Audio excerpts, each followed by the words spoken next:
നമ്മളിപ്പോൾ ഉള്ളത് ആസാമിലെ ജോർഹട്ടിലാണ്. ജോർഹട്ടിൽ നിന്നും ഇന്ന് നമ്മൾ രാവിലെ കാസിരംഗയ്ക്ക് പോകും. കാസിരംഗയിൽ സഫാരി ചെയ്യുക, അതാണ് നമ്മുടെ ഫസ്റ്റ് ലക്ഷ്യം എന്ന് പറയുന്നത്. അപ്പം നമ്മൾ ഇന്നലെ രാത്രി ഒരു 8 മണിയൊക്കെ കഴിഞ്ഞപ്പോഴാണല്ലോ റൂമിലെത്തിയത്. അതുകൊണ്ട് തന്നെ നമുക്ക് ഒരുപാട് ഇത് കിട്ടിയില്ല, ടൈം കിട്ടിയില്ല റിഫ്രഷ് ആവാനൊക്കെ ആയിട്ട്. കാരണം ഇന്ന് രാവിലെ 4 എണീച്ച് 5 മണിക്ക് പോവുകയും വേണം. അപ്പോൾ അങ്ങനത്തെ കുറച്ച് ബിസി ഷെഡ്യൂളായി പോയി ഒരു ദിവസം. കാരണം ആ റോഡെല്ലാം ഭയങ്കര മോശമായിരുന്നല്ലോ. അപ്പം അങ്ങനെ ഒരു ഇഷ്യൂ വന്നതുകൊണ്ട് നമുക്കൊരു ചെറിയൊരു സംഭവം വന്നിട്ടുണ്ട്. പെണ്ണ് കിടന്ന് ഉറങ്ങുന്നേ ഉള്ളൂ. രാവിലെ തന്നെ ഉറക്കുന്നടിച്ച് കൊണ്ടുപോരുന്നതാണ്. അപ്പോൾ നമുക്ക് നല്ല മൂടലുമൊക്കെ ഉണ്ട്. രാവിലെ പോയി നോക്കാം എന്താണ് അവിടുത്തെ അവസ്ഥ, ടിക്കറ്റിൻ്റെ കാര്യങ്ങളൊക്കെ എങ്ങനെ ഒന്നും അറിയത്തില്ല. അവിടെ ചെന്നിട്ട് വേണം എല്ലാം നോക്കാം. അങ്ങനെ രാവിലെ കഷ്ടപ്പെട്ട് ഇറങ്ങിയ പ്രയോജനം ഉണ്ടായി ഗൈസ്. നമ്മളിപ്പോൾ ഇറങ്ങി നിൽക്കുന്നത് കാസിരംഗയിൽ 4 റേഞ്ചുണ്ട്. കൊഹറ, ബഹോരി അങ്ങനെ പറയുന്ന 4 റേഞ്ചാണുള്ളത്. അതിലെ സെൻട്രൽ സോണാണ് കൊഹറ എന്ന് പറയുന്ന റേഞ്ച്.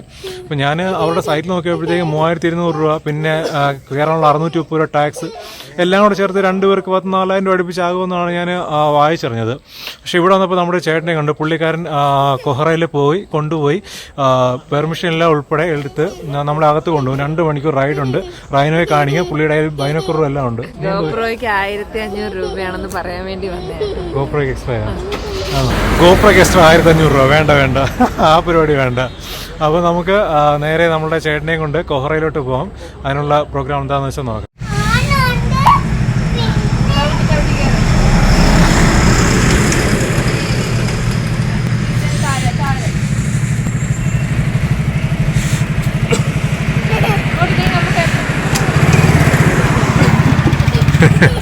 എൻ്റെ സന്തോഷം.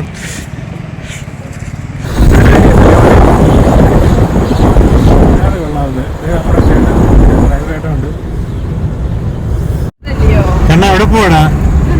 എവിടെ പോവാ? പുലിയെ എടുത്തോ? എവിടെയാ പുലി ഇരിക്കുന്നേ? നല്ല തണുപ്പുണ്ടല്ലേ?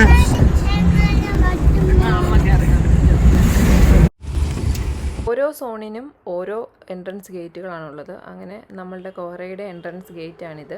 ഇവിടെ വന്ന് നമ്മൾ ടിക്കറ്റും കാര്യങ്ങളും ഒക്കെ എടുത്ത് ടാക്സിൻ്റെ പേയ്മെൻറ്റും എല്ലാം ചെയ്തതിന് ശേഷം മാത്രമേ നമ്മളുടെ ഇതിൻ്റെ ഉള്ളിലേക്ക് അവർ കയറ്റി വിടത്തുള്ളൂ. അപ്പോൾ ഈ വഴിയിലേക്ക് വരുമ്പോഴും അതായത് ഇത് പാർക്കിന് ഉൾവശം തന്നെയാണ്. ഇവിടെയും നിറച്ച് തേയിലത്തോട്ടങ്ങളാണ്. 2 സൈഡിലും തേയിലത്തോട്ടങ്ങൾ നമുക്ക് കാണാം. വളരെ ഭംഗിയായിട്ട്, നല്ല മനോഹരമായിട്ട്, ഭയങ്കര അട്രാക്റ്റീവായിട്ടൊക്കെ അങ്ങനെ തന്നെ പറയണം. ആ ഒരു രീതിയിലാണ് ഇവിടെ എല്ലാം അവർ അറേഞ്ച് ചെയ്തിരിക്കുന്നത്. നല്ല വൃത്തിയാണ്. അകത്തൊരു കൊച്ചു പാർക്കും കാര്യങ്ങളും ഒക്കെയുണ്ട്. അപ്പോൾ അകത്തേക്ക് ചെല്ലുന്തോറും നമുക്ക് ഒരുപാട് ജിപ്സികളൊക്കെ ഇതുപോലെ സൈഡിൽ ഇട്ടേക്കുന്നത് കാണാം. അപ്പോൾ ആ ടിക്കറ്റ് ഏരിയയിലേക്ക് പോകണമെങ്കിൽ ഏകദേശം ഒരു 1.5 കിലോമീറ്ററോളം ഉണ്ടായിരുന്നു. പക്ഷേ ആ വഴി ഒരിക്കലും ഒരു ബോറിംഗ് ആയിരുന്നില്ല. നമുക്ക് നല്ലതുപോലെ ആസ്വദിച്ച് പോകാൻ പറ്റുന്ന ഒരു രീതിയിലാണ് അവർ ചെയ്തിട്ടിരുന്നത്.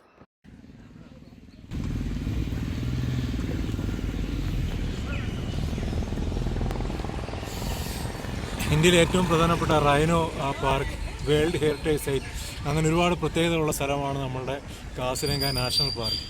അപ്പോൾ കാസിരംഗയിലെത്തി. നമ്മൾ മനാസിൽ പോയായിരുന്നു. മനാസിൽ പോയിട്ട് അന്ന് സഫാരി ചെയ്തില്ല. കാരണം നമ്മൾ കാസിരംഗയിൽ ചെയ്യാൻ വേണ്ടി ഉദ്ദേശിച്ചിരുന്നതാണ്. ഇവിടെ ഷെഡ്യൂൾ ഇട്ടിരുന്നതുകൊണ്ടാണ് നമ്മളത് ഉദ്ദേശിക്കുന്നത്. പക്ഷേ അതിനത്ര ഹൈപ്പ് ഒന്നുമില്ല. കുറച്ച് പ്രിസ്റ്റീനാണ്. കുറച്ച് ഇത്ര ആൾക്കാരില്ല, ഒരുപാട് പ്രിസ്റ്റീനാണത്. അത് കുറച്ചുകൂടി നമുക്ക് ട്രൂ ടു നേച്ചർ നമുക്ക് അതിനെ പറയാം മനാസിനെ. അപ്പോൾ എനിക്ക് ഇതിനെക്കാട്ടി ഇത് കുറച്ച് അർബനൈസ്ഡാണ്, കുറച്ച് സിറ്റിയാണ്. മറ്റേത് അത്രയ്ക്കില്ല. അപ്പോൾ നമ്മളുടെ ചേട്ടനെ കണ്ടത് വലിയ ഭാഗ്യമായിട്ടോ. കാരണം നമ്മുടെ വണ്ടി ലഗേജ് എല്ലാം സേഫായിട്ട് അവിടെ വയ്ക്കാൻ പറ്റി. അതുപോലെ നമ്മൾ ക്യൂ ഒന്ന് ടിക്കറ്റ് ഒന്നും എടുക്കേണ്ടിരുന്നില്ല. എല്ലാം ചേട്ടൻ തന്നെ ചെയ്തു തന്നു. 2200 രൂപ എന്ന് പറയുന്നത് ഇവിടുത്തെ മേജർ റേറ്റാണ്. എല്ലായിടത്തും ആ ഒരു റേറ്റ് തന്നെയാണ്. പിന്നെ 630 രൂപ പാർക്ക് എൻട്രി ഫീ ഉണ്ട്. ക്യാമറയുടെ 100 രൂപ ഫീസുണ്ട്. നമ്മുടെ ഗോപ്രോ അതിന് 1500 രൂപയാണ്. അതുകൊണ്ട് ഗോപ്രോയിൽ നമ്മൾ പാക്കേജ് സെറ്റായിട്ട് മാറ്റി വെച്ചിട്ടുണ്ട്. അപ്പോൾ ഇനി നമ്മൾ ചേട്ടൻ എല്ലാം കൊണ്ട് ഇവിടെ മറ്റേ ഡിയറുണ്ട്, 4 തരത്തിലുള്ള ഡിയറുണ്ട്, റൈനോ ഉണ്ട്, കടുവയുണ്ട്, ആനയുണ്ട്. ആനയെ കാണാൻ പറ്റും. പക്ഷെ കടുവ രക്ഷയില്ല, നമുക്ക് പറയാൻ പറ്റില്ല. കടുവ കാണുക എന്നുള്ളത് ഭയങ്കര ലക്കാണ്. കടുവ കാണാൻ പറ്റും എനിക്ക് യാതൊരു ഉറപ്പുമില്ല. അപ്പോൾ എന്തായാലും നമുക്ക് പോയി നോക്കാം. ആസാമിലെ സുന്ദരിമായ ചേച്ചിമാരൊക്കെ രാവിലെ ഇറങ്ങിയിട്ടുണ്ട്. കടുവ തന്നെ കാണണേ, ആ സൈഡിൽ തന്നെ കാണണേ. എന്ത് പരിപാടി? മോനെ ഫോട്ടോ അച്ഛനെ ഫോട്ടോ എത്തു. മോളെവിടെ പോവാ? എവിടെ പോവാന്ന് പറ. വീഡിയോയാ? എവിടെ പോവാ? ഫോട്ടോ എടുത്തു. വീഡിയോയാ? പുലീനെടുത്ത് പോവാനോ?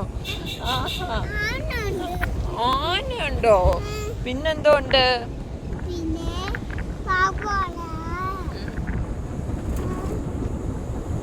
എത്തിയിട്ടുണ്ട്. മെയിൻ ഗേറ്റിൽ നമ്മുടെ ഫുള്ള് ചെക്ക് ചെയ്യും. ലഗേജ് ഉൾപ്പെടെ എല്ലാം ചെക്ക് ചെയ്യുന്നുണ്ട്. നമ്മൾ ക്യാമറയൊക്കെ ഒളിച്ചെടുത്ത് എല്ലാം പിടിക്കുകയൊക്കെ ചെയ്യും. അതുകൊണ്ട് അത്തരം സാഹസങ്ങൾക്കൊന്നും മുതലാതിരിക്കുന്നതാണ് നല്ലത്. ടിപ്പിക്കൽ മലയാളി പരിപാടികൾ വേണ്ട, നടക്കത്തില്ല. പോലീസുകാരൊക്കെ ഫുള്ള് ചെക്ക് ചെയ്തിട്ടാണ് വിടുന്നത്.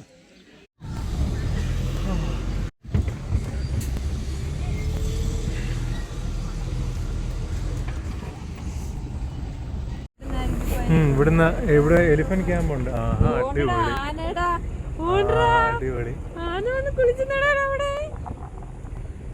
ഇത് കുറച്ച് അടുത്താണല്ലേ നമ്മുടെ ബന്ദിപ്പൂരി. ആന വെള്ളം ചുറ്റുന്നേടാക്കാനാ കേറുമ്പോഴേ പ്രയോറിറ്റിക്കാൻ തോന്നുന്നു. ഇവിടെ ഇട്ടേക്കുന്ന കേട്ടോ, കൊണ്ടുവന്ന് വെച്ചേക്കുന്നത് നമ്പർ. ഓർഡർ കാട്ടുപോത്താന്ന് തോന്നിട്ടല്ല അങ്ങൊരെണ്ണം നടക്കുന്നത്. കാട്ടുപോത്തല്ല, അത് പന്നിയായിരിക്കും. അതിന്റെ ബാക്കിൽ കണ്ടോ വരച്ചേക്കുന്ന വട്ടത്തില്. എല്ലാത്തിന്റെ മുറയൊന്നും ഇല്ലല്ലോ. ഇല്ല. ഓക്കെ ആയോ उसके पीछे ये डोमेस्टिक है. यहाँ से एलिफेंट राइडिंग होता है ना, एलिफेंट वो डोमेस्टिक फॉरेस्ट वाला गवर्नमेंट. ഈ കാണുന്ന ഒരു എലിഫന്റ് സഫാരി പാർക്കാണ്. ആ എലിഫന്റ് സഫാരി പാർക്കിലെ ആനകളെ മേയാൻ വിട്ടേക്കാണ് അത്. അപ്പോൾ അതിൻ്റെ എല്ലാം പുറകിൽ ഒരു നമ്പർ പോലെ കൊത്തിയിട്ടുണ്ട്. അപ്പം അത് കണ്ടുകൊണ്ട് ചോദിച്ചപ്പോഴാണ് പറഞ്ഞത് ഇത് വൈൽഡ് അല്ല, ഇത് ഇവിടുത്തെ ഡൊമസ്റ്റിക് ആയിട്ടുള്ള ഇതിനു വേണ്ടി എലിഫന്റ് റൈഡിന് വേണ്ടി വെച്ചേക്കുന്നതാണെന്ന്. അപ്പോൾ ഇവിടെ എലിഫന്റ് റൈഡും ഉണ്ട്. ഈ ആനയുടെ പുറത്ത് കയറി നമുക്ക് പോകാനൊക്കെ പറ്റും. അങ്ങനത്തെ പ്രോഗ്രാമുകൾ ഇവിടെ ഓർഗനൈസ് ചെയ്യുന്നുണ്ട്. അപ്പോൾ എല്ലാത്തരം ടൂറുകളും ഉള്ള ഒരു പാർക്കാണ് നമ്മളുടെ കാസിരംഗ. നമുക്ക് ഓൺലൈനായിട്ട് ഓഫ്ലൈനായിട്ട് ബുക്ക് ചെയ്യാം. 1500 രൂപ മുതൽ ഇവരുടെ പാക്കേജ് തുടങ്ങും. പക്ഷേ നമ്മുടെ ആ ഒരു പാർക്ക്, ആ ഒരു നാഷണൽ പാർക്ക് ഫുള്ളായിട്ട് കാണാൻ വേണ്ടി നമ്മൾ ആന എടുത്തില്ല. അത് മാത്രമല്ല ഒരു ജീവിയുടെ മുകളിൽ നിന്നുള്ള യാത്ര നമ്മൾ അങ്ങനെ പ്രിഫർ ചെയ്യാറില്ല. അതുകൊണ്ട് ഞങ്ങൾ നമ്മുടെ ജീപ്പ് സഫാരി തന്നെയാണ് ഇവിടെ ഒന്ന് എടുത്തത്. ഇവിടെ ഒന്നും ബുക്ക് ചെയ്യാം, നമുക്ക് ഓൺലൈനായിട്ടും ബുക്ക് ചെയ്യാം. നമ്മുടെ പ്രിഫറൻസ് വെച്ച് നമുക്ക് ബുക്ക് ചെയ്യാൻ പറ്റും. പ്രൊഫഷണൽ ഫോട്ടോഗ്രാഫർ നിച്ചൽ തകർക്കുവാണ്. ജീവിയല്ലേ.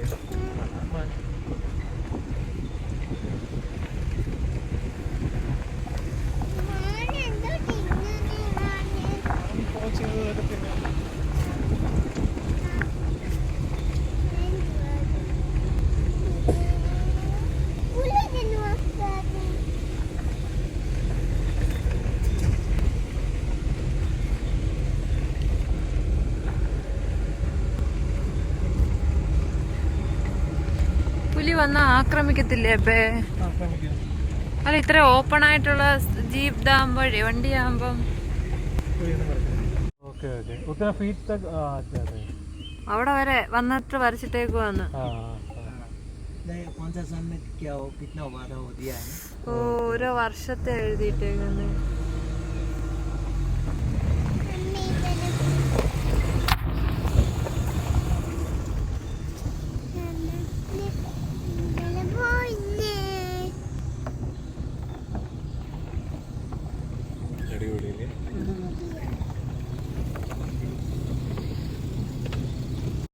അപ്പൊ അതേണ്ട ഇവിടെ മാനൊക്കെ നിപ്പുണ്ട്.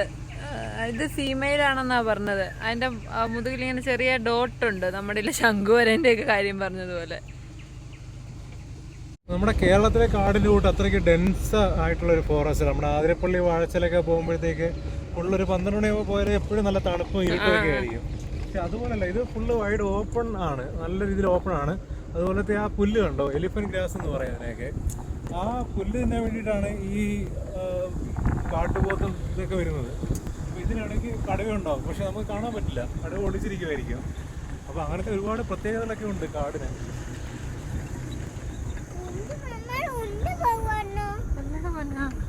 അപ്പൊ ഈ നമ്മളിപ്പോ ഇരുന്നാണ് ഞാനിപ്പോ വീഡിയോ എടുക്കുന്നത്. അപ്പം നമ്മൾ ഇന്നീച്ച് നിന്ന് എടുക്കുമ്പോൾ നമുക്ക് ഒരുപാട്, അതുപോലെ നമ്മൾ ഈഗിളിന്റെ നെസ്റ്റ് കണ്ടു. ഈഗിളിന്റെ നെസ്റ്റ് എന്നൊക്കെ പറഞ്ഞു കഴിഞ്ഞാണല്ലോ നമ്മളുടെ വലിയൊരു കൊട്ടയില്ലേ, അത്രയും ഉണ്ട്. അതുപോലെ തന്നെ അതാണ്ട് ഇങ്ങനെ വാസ്റ്റായിട്ട് കിടക്കാണ്. ഈ വാസ്റ്റായിട്ട് ഇങ്ങനെ കിടക്കുന്നതിനകത്ത് എവിടൊക്കെ എന്തൊക്കെ ഉണ്ടെന്ന് നമുക്ക് പെട്ടെന്ന് പറയാൻ പറ്റത്തില്ല. ഒരുപാട് ജീവികളാ ഇവിടെ എല്ലാം നിറച്ച്. അതുകൊണ്ട് ഇപ്പൊ ഒരുതരം കൊക്കിരിക്കുന്ന, കൊക്കാണോ അത് ഈഗിളാണ്? ഇരുന്നാ മതി. അപ്പം നല്ലതുപോലെ ജീപ്പിങ്ങനെ നമ്മൾ ഇതല്ലേ ജെർക്ക് ചെയ്താൽ മതി. അപ്പം നമ്മൾ നല്ലപോലെ പിടിച്ച് വേണം വീഡിയോയും എടുക്കാൻ. അതുകൊണ്ട് അവിടെയൊക്കെ ആ മരത്തിലൊക്കെ എന്തൊക്കെയോ തരം പക്ഷികളും ഒക്കെ ഉണ്ട്. അങ്ങനെ ഞങ്ങൾ വന്നിട്ട് വെറുതെ ആയില്ല, എന്തായാലും ഭാഗ്യം ഉണ്ടായിരുന്നു. വന്ന് കയറി ഫസ്റ്റ് സ്പോട്ട് ചെയ്യുന്ന സ്ഥലത്ത് തന്നെ ഞങ്ങൾ സംഭവം കണ്ടു. എൻ്റെ പൊന്നോ, എന്തുവായത്! ഇതെന്ന് പറഞ്ഞു കഴിഞ്ഞാൽ ഇച്ചിരിയൊന്നുമല്ല, ഒരാനയുടെ അത്രയുണ്ട് പൊക്കം, ഇല്ലെങ്കിൽ ഒരാനയുടെ അത്രയും വലിപ്പമുണ്ട് ഈ സാധനം. ശരിക്കും നമുക്ക് കുറച്ചുകൂടെ ക്ലോസപ്പ് ആയിട്ട് കാണാൻ പറ്റും. നമുക്ക് ഫ്രണ്ടോട്ട് നമുക്ക് കാണാൻ പറ്റുമായിരിക്കാം. അതെ, പക്ഷെ സൂപ്പറാണ് സംഭവം അല്ലേ? അതെ അതെ. എനിക്കറിഞ്ഞൂടെ അത് എന്ത് പറയേണ്ടെന്ന്. അതിനെ കണ്ടാൽ തന്നെ എവിടെ ചുരുണ്ട് കിടന്ന ഒരു വലിയ പാറക്കഷ്ണമാന്നേ പറയത്തുള്ളൂ അല്ലേ? സൂപ്പർ അടിപൊളിയായിരുന്നു. ഹൈറ്റ് ഒക്കെ ഒരു മനുഷ്യക്കാട്ടിലുണ്ട്. വെറുതെ എലിഫന്റ് ഗ്രാസ് എന്നൊക്കെ വിളിക്കുന്നത്. ആന എന്നാ പോലും തിരിച്ചറിയാൻ പറ്റൂല. നമ്മളീ പോകുന്ന കൂട്ടത്തിൽ നമ്മൾക്ക് ഒരുപാട് വാച്ച് ടവറുകൾ അവർ ഒരുക്കിയിട്ടുണ്ട് നമുക്ക് കാണാൻ, അതായത് സ്പോട്ട് ചെയ്യുന്ന പ്രധാന ഭാഗത്തായിട്ട്. അങ്ങനെ നമ്മളൊരു വാച്ച് ടവറിൽ കയറി അവിടുത്തെ കാഴ്ചയാണ്. അപ്പോൾ ഈ വെള്ളം, മോളെ അവിടെ നിൽക്കണം, വെള്ളം കുടിക്കാനൊക്കെ ആയിട്ടാണ് രാവിലെ നമുക്ക് ഒരുപാട് സ്പോട്ട് ചെയ്യാൻ പറ്റുന്നത് ഇങ്ങനെയുള്ള സ്ഥലങ്ങളിലാണ്. എന്നാലും ഭാഗ്യത്തിന് നമുക്ക് വന്നപ്പോൾ തന്നെ നമുക്ക് കിട്ടി. നല്ല അത്യാവശ്യം നല്ല തിരക്കുണ്ട്, കാരണം രാവിലെയാണ് ഒരുപാട് സ്പോട്ട് ചെയ്യാൻ പറ്റുന്ന അതുകൊണ്ട് തന്നെ നമുക്കറിയാം നമ്മൾ പറമ്പിക്കുളമൊക്കെ കയറുന്ന പോലെ. അവിടെ എനിക്ക് ഒരുപാട് എനിക്ക് നിങ്ങൾക്ക് ഇത് കാണാൻ, ആ വെള്ളത്തിൻ്റെ ചുറ്റും ഒരുപാട് ജീവികളുണ്ട്, പക്ഷികളുണ്ട്. സൂപ്പറാണ്, അടിപൊളിയായിട്ടുണ്ട്. ആള് കിടന്നും ഇരുന്നും ഒക്കെ അങ്ങ് നോക്കുവാണ്. പോവാണ്. അപ്പൊ ഇവിടെ വാട്ടർ ബോഡിയാണ് അവർക്ക് വേണ്ടിയിട്ട് അവർ ആർട്ടിഫിഷ്യലി ക്രിയേറ്റ് ചെയ്തതാണെന്നാണ് പറഞ്ഞത്. ബ്രഹ്മപുത്രയുടെ ഭാഗമായിരുന്നു. കാരണം അവര് വെള്ളം കുടിക്കാനൊക്കെ വരുന്ന ഒരു ടൈമാണിത്. ഈ സമയം നമുക്ക് ഒരുപാട് ആനകളെയും റൈനോസിനെയും കാട്ടുപോത്തിനെയും ഒക്കെ കാണാം. പിന്നെ ഈ പുല്ലിൻ്റെ ഇടയിലൊക്കെ പുലി ഉണ്ടെന്നാണ് അറിയാൻ കഴിഞ്ഞത്. പക്ഷെ റൈനോ എന്ന് പറയുന്ന സാധനം ഒരു സംഭവം തന്നെ, ഒരു ആനയുടെ അത്രയുണ്ട്. രാവിലെ എലിഫന്റ് റൈഡ് ഉണ്ട്. അപ്പൊ എലിഫന്റിനെ കാണുമ്പോഴത്തേക്ക് റൈനോ ഓടും. പിന്നെ അധികം അടുത്ത് നമുക്ക് കാണാൻ പറ്റില്ല. ഈ കുറേയൊക്കെ കഴിയുമ്പോഴത്തേക്ക് വലിയ റൈനോസ് ഒക്കെ ആകുമ്പോൾ ചില പ്രായമായിട്ടുള്ള റൈനോസ് ഒക്കെ ഉണ്ടല്ലോ, അപ്പോൾ അധികം സൈസൊന്നും കാണത്തില്ലായിരിക്കും. അപ്പോൾ അതിനെയൊക്കെ ചിലപ്പം ഈ ഓടാത്തതുകൊണ്ട് അതിന് ഓടാനൊന്നും പറ്റില്ലല്ലോ. അപ്പോൾ അങ്ങനെയുള്ള റൈനോസിനെയൊക്കെ ഈ ആനയുടെ പുറത്തിനെ കാണാൻ പറ്റുള്ളൂ. അപ്പോൾ അത്യാവശ്യം നല്ല വലിപ്പമുള്ള റൈനോസിനെ കാണണമെങ്കിൽ വേറെ റേഞ്ചുണ്ട്. ഉസ്കാ നാം ക്യാ താ ഭായ്? ഗോരഖ്പൂർ. തേർഡ് റേഞ്ച് കാ നാം ക്യാ താ? ബുരാപ്പഹാർ എന്ന് പറയുന്ന റേഞ്ച്. അവിടെയാണ് റൈനോസിനെ കാണാൻ ഏറ്റവും ബെസ്റ്റ് എന്നാണ് നമ്മുടെ ചേട്ടൻ പറഞ്ഞത്. ബഹൂരിൽ പോയി കാണാൻ പറ്റും, പക്ഷേ വൈകിട്ടാണ് അവിടെ ബസ് സമയം നമ്മുടെ ചേട്ടൻ പറഞ്ഞത്. ഈ ബുരാപ്പഹാറിൽ പോയി കഴിഞ്ഞാൽ രാവിലെ 7 മണിക്കാണ്. രാവിലെ 7 മണിക്ക് വന്ന് 1500 രൂപ കൊണ്ട് ഇവിടെ റൂമുകൾ അവൈലബിൾ ആണ്. ഗസ്റ്റ് ഹൗസുകളും കാര്യങ്ങളൊക്കെ അവൈലബിൾ ആണ്. 1500 ഇവിടെ റേഞ്ച് ആരംഭിക്കും. അപ്പോൾ രാവിലെ 7 മണിക്ക് റെഡിയായിട്ട് ഇവിടെ വന്നു കഴിഞ്ഞാൽ നമുക്ക് വണ്ടിക്കകത്ത് കയറാം. വണ്ടിക്കകത്ത് കയറി നമ്മൾ അവർ തന്നെ എല്ലാം സെറ്റപ്പ് ആക്കി തരും. കയറി കഴിഞ്ഞ് കഴിഞ്ഞാൽ നമുക്കൊരു 9 മണിയാകുമ്പോഴത്തേക്ക് ഇറങ്ങി കഴിഞ്ഞാൽ സെറ്റിലാണ്. അല്ലെങ്കിൽ പിന്നെ വെയിലാവും. ഇപ്പം തന്നെ നല്ല ചൂടടിക്കാം. അപ്പോൾ വരികയാണെങ്കിൽ ഈ ബുരാപ്പഹാർ എന്ന് പറയുന്ന റേഞ്ച് നോക്കുക. അതായിരിക്കും റൈനോസിനെ സ്പോട്ട് ചെയ്യാൻ ഏറ്റവും അടിപൊളി. ഇല്ല നിങ്ങൾ വൈകിട്ടാണ് ഉച്ചകഴിഞ്ഞ് വരുവാണെന്നുണ്ടെങ്കിൽ റൂം എടുക്കുക, വൈകിട്ട് ബഹൂരി റേഞ്ചിൽ കാണുക, എന്നിട്ട് ഒരു ദിവസം അവിടെ സ്റ്റേ ചെയ്ത് റിലാക്സ് ചെയ്യുക. ഇതൊക്കെയാണ് നമുക്ക് ഇവിടെ നിന്ന് കാണാനുള്ള പ്രധാനപ്പെട്ട അട്രാക്ഷൻസ് എന്ന് പറയുന്നത്. ആണോ? ഒരെണ്ണത്തിന് വലിയ കൊമ്പുണ്ടായിരുന്നു. വലിയ കൊമ്പുള്ള ഒരെണ്ണം ഉണ്ട് ഇവിടെ, കണ്ടോ? ബാരാസിംഗ എന്ന് പറയുന്നത്, അതായത് 12, ഒരു സൈഡിൽ 6 കൊമ്പും മറ്റേ സൈഡിൽ 6 കൊമ്പും, അങ്ങനെ ബാരാസിംഗ എന്നുള്ള പേര് വന്നത്.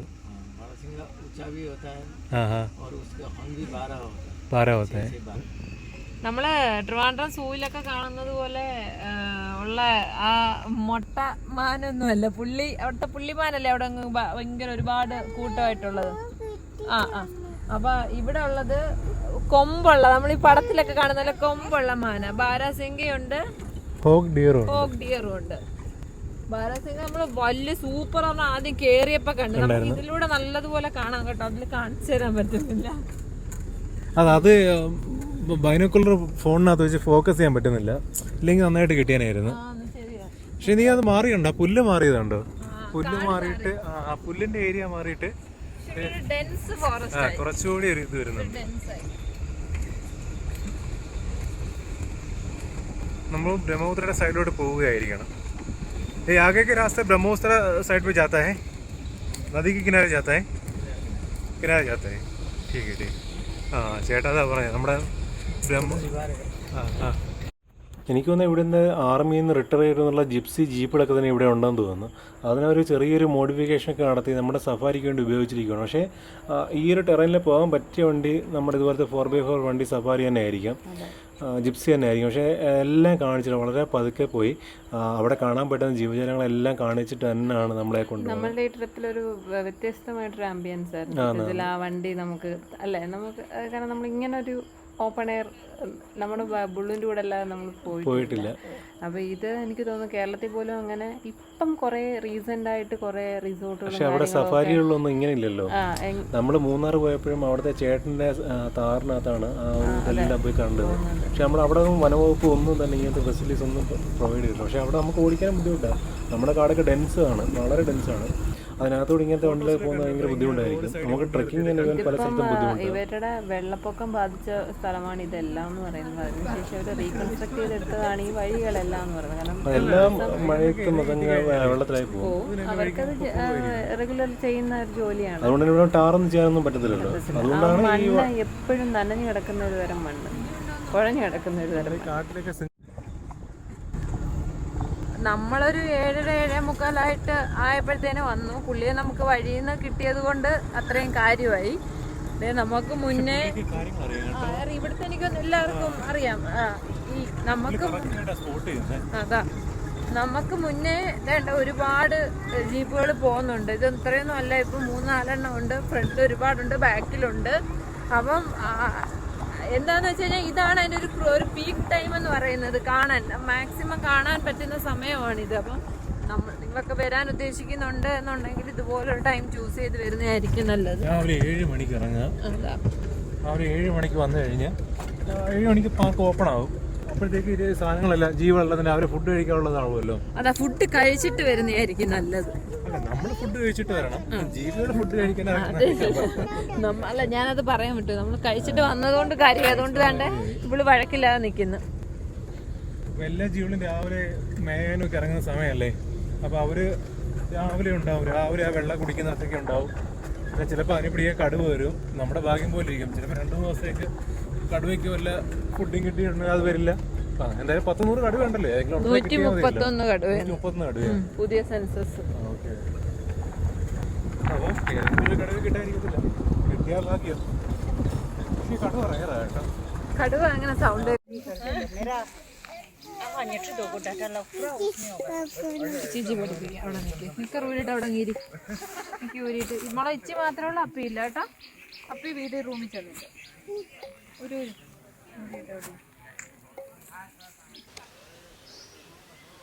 കണ്ടോ തല വരുന്നുണ്ടോ? ഇവിടെ ബാഹുബലി ഉണ്ടാക്കി കേട്ടോ. കണ്ണ കണ്ടോടാ, കാട്ടുപോത്ത്. കാട്ടുപോത്ത് കൊണ്ട് അവിടെ നിന്നെ പിടിക്കാൻ വന്നിരിക്കുക. എടുത്തിട്ടെ കാട്ടുപോത്തിന്റെ അടുത്തോട്ട് നിന്നെ.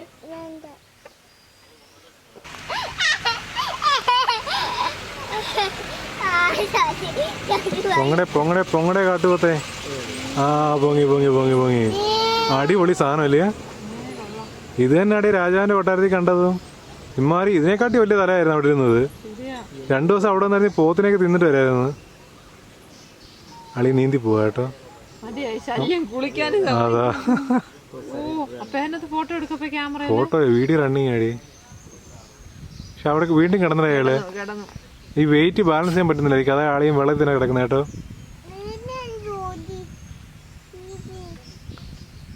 അടിപൊളിയില്ലേ ആന കേസ്. ആന ഞങ്ങളിങ്ങനെ ഇവിടെ ചുമ്മാ ഫോട്ടോ എടുത്ത് നിന്നപ്പോണ്ട് ഒരു കൂട്ടം ആനകൾ ദേ അവിടെ വന്ന് നിൽക്കുന്നത്. കിട്ടുന്നുണ്ടോ അടി? ആദ്യം സൂം ചെയ്യണ്ട, അത് പൊരിച്ചിലാവും. കണ്ണ ആനക്കുട്ടി ഉണ്ടറാ. അവിടെ കുഞ്ഞ് ആനക്കുട്ടിയുടെ അതിനകത്ത് കൊണ്ടറാ. ഇതുണ്ടോ? ആന പോകുന്നുണ്ടോ? വലിയ ആനയമ്മയുണ്ട്, അവിടെ ആനക്കുട്ടിയുണ്ട്, കണ്ടോ? അപ്പോൾ നമ്മുടെ ബ്രഹ്മപുത്രയുടെ സൈഡിൽ കിടക്കുന്ന ഏറ്റവും പ്രധാനപ്പെട്ട നാഷണൽ പാർക്കാണ്. ഈവൻ ബ്രഹ്മപുത്ര ഇത് നാഷണൽ പാർക്കിനകത്തുകൂടിയാണ് കടന്നു പോകുന്നത്. അപ്പോൾ അതുകൊണ്ട് തന്നെ മൺസൂൺ കാലത്ത് ഇവിടെ വരിക എന്ന് പറയുന്നത് അസാധ്യമാണ്. മൺസൂൺ കാലത്ത് ഈ പാർക്ക് ക്ലോസ് ചെയ്തിരിക്കും. പിന്നീട് തുറക്കുന്നത് ഏകദേശം ഒക്ടോബറോടുകൂടിയാണ്. ഒക്ടോബർ പകുതിയോടുകൂടി തുറക്കുകയും ചെയ്യും. പിന്നീട് അവസാനം മെയ് അവസാനം വരെയൊക്കെ ഓപ്പൺ ചെയ്തിരിക്കുകയും ചെയ്യും. അപ്പോൾ ആ ഒരു പീരീഡിലാണ് ഇതിൻ്റെ ഓപ്പണിംഗ് എന്ന് പറയുന്നത്. അപ്പോൾ വരാൻ ബെസ്റ്റ് സമയം എന്ന് പറയുന്നത് ഈ ഒരു നവംബർ ഡിസംബർ സമയമൊക്കെയാണ്. ആ ഒരു ചെറിയ തണുപ്പൊക്കെ ഉള്ള സമയം നല്ല സമയമാണ്. നല്ലൊരു സൺസ്ക്രീൻ കയ്യിൽ കരുതുന്നത് നല്ലതായിരിക്കും. കാരണം നമ്മൾ ഇങ്ങനെ ഒരു വണ്ടിയിലാകുമ്പോൾ ബുദ്ധിമുട്ടുണ്ട് അതിൻ്റെ. അപ്പോൾ നമ്മൾ സൺസ്ക്രീൻ്റെ കാര്യം വിട്ടു പോകരുത്. അങ്ങനെ ദേ നമ്മളുടെ റൈഡ് ഒരു 2 മണിക്കൂർ അടുപ്പിച്ചായി. അതിന് മുകളിലായി ഇങ്ങനെ ഒന്ന് കറങ്ങി തിരിഞ്ഞ് വൈൻഡപ്പ് ചെയ്യുകയാണ്. അതായത് നല്ലൊരു സർക്കുലർ പാത്താണ്. വന്ന് നമ്മൾ തിരിച്ച് നമ്മൾ കയറിയെടുത്ത് വന്ന് എൻഡ് ചെയ്യാണ്. അപ്പോൾ അവിടെ സർപ്രൈസിംഗ്ലി ഞങ്ങൾക്കൊരു സാധനം കണ്ടു. ഇതാണ് റൈനോസിൻ്റെ കണ്ടത്. അവർ കൊണ്ടിട്ടതാണോ ഒന്നും അറിയത്തില്ല. എന്തായാലും ഇത് ഒറിജിനൽ ബോൺസ് ആണ് സംഭവം. അപ്പോൾ ഇതാണ് ലാസ്റ്റ് പാർട്ട്, അതായത് ഇവരുടെ ലാസ്റ്റ് പാർട്ട്, ഷോയിലെ ലാസ്റ്റ് പാർട്ട് എന്ന് പറയുന്നത് ഇതാണ് നമ്മൾ നേരത്തെ നമ്മുടെ ബൈനോക്കുലറിൽ കൂടെ കണ്ട സാധനം ഹോക്ക് ഡിയർ. നമ്മുടെ ബാരാസംഖ്യ എത്ര അടുത്ത് ക്ലോസിൽ കാണാൻ പറ്റിയില്ല. അപ്പോൾ നമ്മൾ ആൾമോസ്റ്റ് ഈ ഒരു നാഷണൽ പാർക്കിൽ വന്നിട്ട് അത്യാവശ്യം കാണുന്ന ജീവികളെയൊക്കെ തന്നെ കണ്ടു. നമ്മൾ അതെന്തായാലും വർത്തായിരുന്നു. കടുവ ഒഴിച്ച് ബാക്കിയുള്ള അത്രയും കണ്ടു. കടുവ പെട്ടെന്ന് ആർക്കും അങ്ങനെ കിട്ടുന്ന ഒരു സാധനമല്ല കടുവ എന്ന് പറയുന്നത്. പക്ഷെ എന്നാലും നമ്മുടെ ആ ഒരു പൈസയ്ക്ക് വർത്തായിരുന്നു. പേടിച്ച ആ മരത്തിൽ വരകൾ കണ്ടു. അത് ടൈഗറിൻ്റെ ഒരു പാടുകളാണ്, അതായത് അതിൻ്റെ നഖം പാടുകളാണ്. ഈ ടൈഗർ അതിൻ്റെ ഓരോ ഐഡൻറ്റിഫിക്കേഷൻ ലൊക്കേഷൻ, അതായത് അതിനൊരു ടെറിട്ടറി ആണല്ലോ, ആ ടെറിട്ടറി മാർക്ക് ചെയ്ത് വെച്ചിരിക്കുന്ന ആ ഒരു പാടുകളാണ് കാണിച്ചിരിക്കുന്നത്. നമ്മുടെ ചേട്ടൻ കാണിച്ചു തന്ന. അപ്പോൾ ഇതായിരുന്നു നമ്മുടെ കാസിരംഗ. 3 മണിക്കൂറോളം എടുത്ത് നമ്മളെല്ലാം കാണിച്ചു. നമ്മൾ റൈനയെ കണ്ടു, തൊട്ടടുത്ത് കണ്ടില്ല, എന്നാലും നമ്മുടെ ചേട്ടൻ്റെ കയ്യിൽ. അപ്പോൾ നിങ്ങൾ വരുവാണെന്നുണ്ടെങ്കിൽ ഈ ഡ്രൈവർമാരുടെ കയ്യിൽ ബൈനോക്കുലറുള്ള ഡ്രൈവർമാരെ നോക്കിയെടുക്കുക. അപ്പോൾ ഇദ്ദേഹത്തെ പോലെ എക്സ്പീരിയൻസ് ഉള്ള ഡ്രൈവർമാരാണെന്നുണ്ടെങ്കിൽ അടിപൊളിയായിട്ട് എല്ലാം കാണിച്ചു തരും. റൈനയെ കണ്ടു, വൈൽഡ് ബഫല്ലോ ഉണ്ടായിരുന്നു, പരുന്ത് ഇര പിടിക്കുന്നുണ്ട്. അപ്പോൾ അങ്ങനെ കുറേ കാഴ്ചകളുണ്ടായിരുന്നു. ആനയുടെ ഒരു വലിയ കൂട്ടം വന്നു, ആനക്കുട്ടി ഉൾപ്പെടെ വലിയ കൂട്ടം വന്നു. അപ്പോൾ അങ്ങനെയുള്ള ഒരുപാട് കാഴ്ചകളുണ്ടായിരുന്നു. അപ്പം പക്ഷേ നമ്മുടെ പ്രധാനപ്പെട്ട ഐറ്റം ഉണ്ടായിരുന്നു ടൈഗർ നമുക്ക് സ്പോട്ട് ചെയ്യാൻ പറ്റിയില്ല. അപ്പോൾ നിങ്ങൾ ടൈഗറിനെ സ്പോട്ട് ചെയ്യാൻ ആഗ്രഹിക്കുന്നുവെങ്കിൽ ഒരു മാർച്ച് മാസത്തിലേക്ക് വരണമെന്നാണ് പുള്ളി പറഞ്ഞത്. കാരണം ഇവിടെ ഒരുപാട് ആർട്ടിഫിഷ്യൽ വാട്ടർ ബോഡീസ് ഉണ്ട്. മാർച്ച് മാസം ആകുമ്പോഴത്തേക്ക് അതൊക്കെ ഒന്ന് വറ്റും. അപ്പോൾ അവിടെ ചിലതൊക്കെ പറ്റി മേജറായിട്ടുള്ള മാത്രമേ കാണത്തുള്ളൂ. അപ്പോൾ അവിടെ കൂടുതൽ ആനിമൽസ് വരും, അതിനെ ഹണ്ട് ചെയ്യാനായിട്ട് കടുവ വരും. അപ്പോൾ ആ ഒരു സമയത്ത് വരുമ്പോഴത്തേക്ക് കടുവ സ്പോട്ട് ചെയ്യാനുള്ള ചാൻസസ് വളരെ കൂടുതലാണെന്നാണ് പുള്ളി പറയുന്നത്. അപ്പോൾ ഇതായിരുന്നു നമ്മുടെ ഒരു കാസിരംഗ എപ്പിസോഡ്. അപ്പോൾ നിങ്ങൾ ഒന്നുകിൽ കാസിരംഗയിൽ സ്റ്റേ എടുക്കുക, 1500 രൂപ സ്റ്റേ കിട്ടും. വൈകിട്ടാണെങ്കിൽ നിങ്ങൾ വരുന്നെങ്കിൽ ബഗാര എന്ന് പറയുന്ന റേഞ്ചിൽ എടുക്കുക, അല്ലെങ്കിൽ ഖാത്പോറ എന്ന് പറയുന്ന റേഞ്ചിൽ എടുക്കുക. അപ്പോൾ അതെല്ലാം ചെറുതായതുകൊണ്ട് തന്നെ അടുത്തടുത്ത് തന്നെ നമുക്ക് കാണാനുള്ള സാധ്യത കൂടുതലാണ്. ഇതിപ്പോൾ നമ്മുടെ അടുത്ത കൊഹാറ എന്ന് പറയുന്ന റേഞ്ചിലാണ്. ഇത് വാസ്റ്റ് ആയതുകൊണ്ടും ഇവിടെ എല്ലാം ഒരുപാട് സ്ഥലം ഇങ്ങനെ കിടക്കുകയാണ്. അപ്പോൾ അതുകൊണ്ട് തന്നെ നമുക്ക് കുറച്ച് ദൂരെ ആയിരിക്കും കാഴ്ചകൾ കിട്ടുക. അപ്പം ബൈനോക്കുലർ അത്യാവശ്യമായിട്ട് വരികയും ചെയ്യും. അപ്പം ഖാത്പോറ അല്ലെങ്കിൽ ആ ഒരു റേഞ്ച്, ഈ 2 റേഞ്ച് നോക്കുക. കടുവയെ കാണാൻ വരുന്നെങ്കിൽ മാർച്ച് മാസം നോക്കുക. അപ്പോൾ നമുക്ക് നമ്മുടെ കാഴ്ചകളൊക്കെ ഇഷ്ടപ്പെട്ടു എന്ന് വിചാരിക്കുന്നു. എങ്ങനെയുണ്ട്? ഇഷ്ടപ്പെട്ടോ? അടിപൊളി, സൂപ്പർ.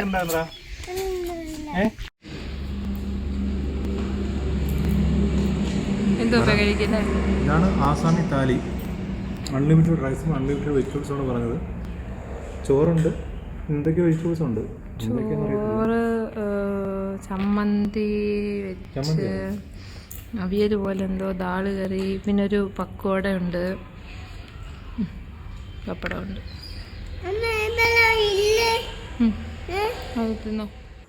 അങ്ങനെ നമ്മൾ ആസാമി താലിയൊക്കെ എക്സ്പ്ലോർ ചെയ്തതിന് ശേഷം നമ്മളിനി ഗുവാഹട്ടിയിലേക്ക് പോവാണ്. നല്ല ഹൈവേ ആണ്, അത്യാവശ്യം നമുക്ക് കവർ ചെയ്ത് പോകാൻ പറ്റും.